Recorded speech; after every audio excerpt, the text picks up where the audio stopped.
I remember correctly. I barely, like, I did, like, finals or something. I definitely studied. Um, the morning of the test, I was looking at the book. That's about it. In a college, like, you have to study. I know they say there's a rule for, like, every credit hour is, like, 3 credits. No, every credit hour is 3 hours of studying. Yeah, so there's a saying that for every credit hour you take, you should do 3 hours of studying. I do not believe that. I'm going to tell you that right now. I don't believe that. I believe that for math and science, definitely. For every credit hour, 3 hours of studying. But say your English or like social studies or like some of your psychology ones, I don't think you have to study as much as you need to for math and science. Like, you still need to study about like an hour or two for each class a day or so, but definitely not. To me, it depends on what is due that day, so that week. So if I know I have a test, I'm going to study a little bit harder that week. English paper, then you should probably get that started because usually it starts like a research paper and you need a lot of research. So depending on what's due depends on how long I study, but I don't do the recommended 3. So how many of you guys are going to take technical or are taking technical courses, like, I don't know, being a cosmetologist, dental hygiene, that type of ordeal? Anybody? Anybody want to be their own business owner? Anybody? You do. What do you want to do?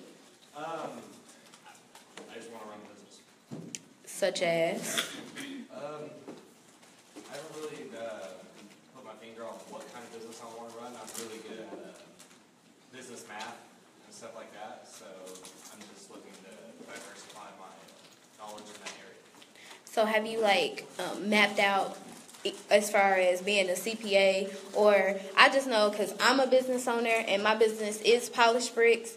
I do have 2 college chapters, one at Indiana State and one at Ivy Tech. But as far as if it became a non-for-profit, I would have to have an advisory board. And on that advisory board, from my understanding, I at least need somebody who's good with math, like a CPA or something like that. And we actually do offer, is it CPA? I wouldn't say it's just CPA, but accounting, and it's for the most part. Didn't you take accounting? And it was hard. But if you're really good at that, that's a course that I would recommend. I didn't have to take that because, I'm the innovator. I just get people to join my team who are really good at stuff like that. As far as that, anything else? I see it as a growing field, and every business needs that person. Definitely. And one thing I would say, even though I know with being a business owner, a lot of times being a student, you already see how much money you can be making. Don't quit college just because I don't necessarily need a specific degree just to join that, join into the association or get on the radio. Just like I don't have a degree in radio personality. You don't need one. But it's still good to have that background and experience, because a lot of times people always ask, so what have you done in your field? And it's like kind of hard to just be like, well, I was in school. But definitely practicing and perfecting your craft is something that I recommend. Anybody else? We just had a new panelist join, so I'll let her introduce herself. Here goes Scrub. Oh, okay. I'm Lauren Carter. My major here is human services. So, yeah, I apologize for being a little late. I just got out of class. But I guess I'll join y'all and answer some questions for you. Anybody have any other questions? Like, we're really friendly. Okay, so I'm just going to talk to you guys about the Office of Student Life and Development. So I initially went to Indiana State. Are you guys familiar with that, being in Terre Haute? That college is a 4-year institution. And I came to Ivy Tech because I thought I lost my 21st century scholars. How many of you guys in here are 21st century scholars? Okay, so a lot of the requirements have changed. And we also have wonderful Rebecca. And I don't know how to pronounce your name in the back. Corey. wonderful people. You should get to know them, especially if you come to Ivy Tech, because they will be your liaison to communicate with the requirements, because it's more than just being good academic standing. You have to meet like 30 credit hours every semester or year. This year, sorry, and then 15 every semester. At Indiana State, when I thought I lost my scholarship, I came to Ivy Tech because I knew it was cost effective. And being at that four-year institution, I understood getting involved was so crucial to my education, because not only as CAB president do I get a scholarship, and being a student government association senator do I get a scholarship. That's $1,000 in my pocket every semester. And I get to plan events to talk about like what your voices are, or what issues you're having to deal with. It's like certain things like that. You have a voice. You just have to know where and when to place it.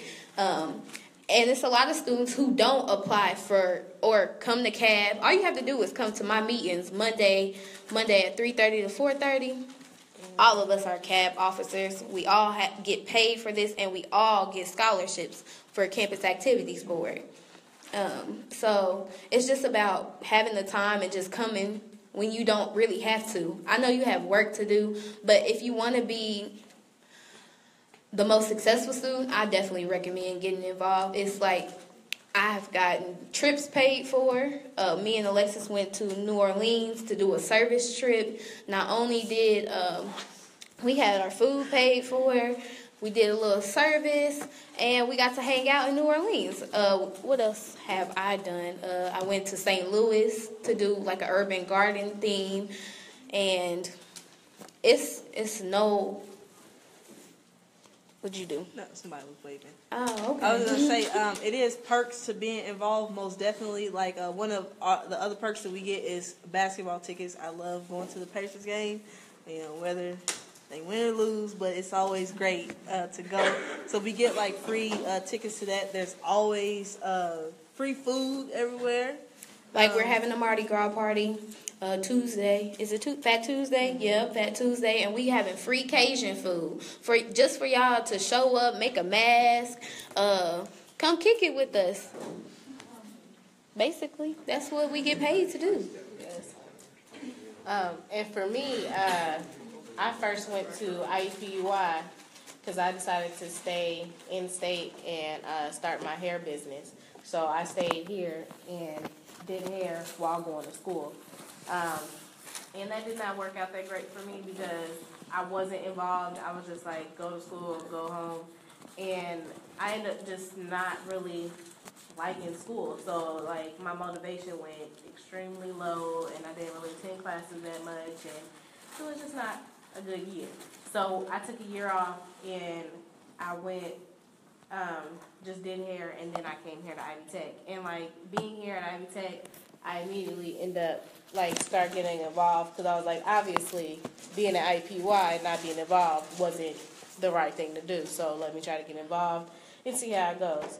And being here and being involved, like, has really helped me, like, with my grades because it holds you accountable because in order to be involved, you have to have a certain GPA. So I know that in order for me to keep getting my money, then I need to have a certain GPA.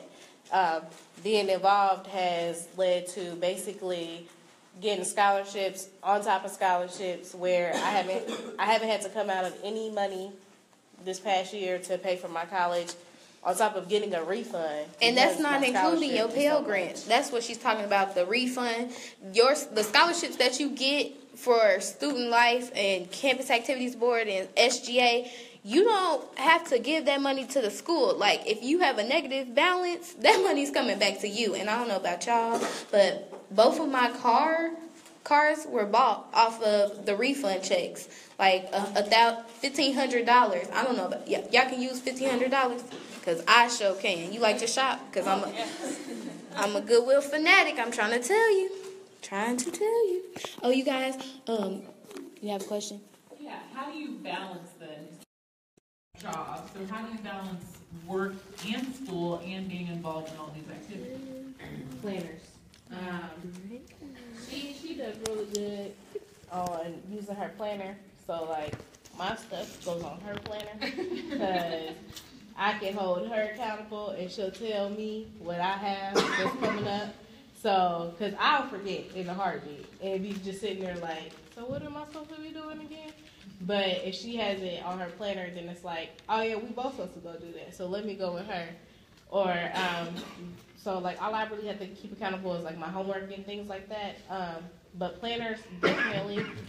I will also say your school schedule it plays a big part in like how you manage your time, because my school schedule is Monday through Wednesday. I do not have classes on Thursday and Friday. I refuse to have classes on Friday. I can do it Thursday, but this year I decided not to have Thursday. So yeah.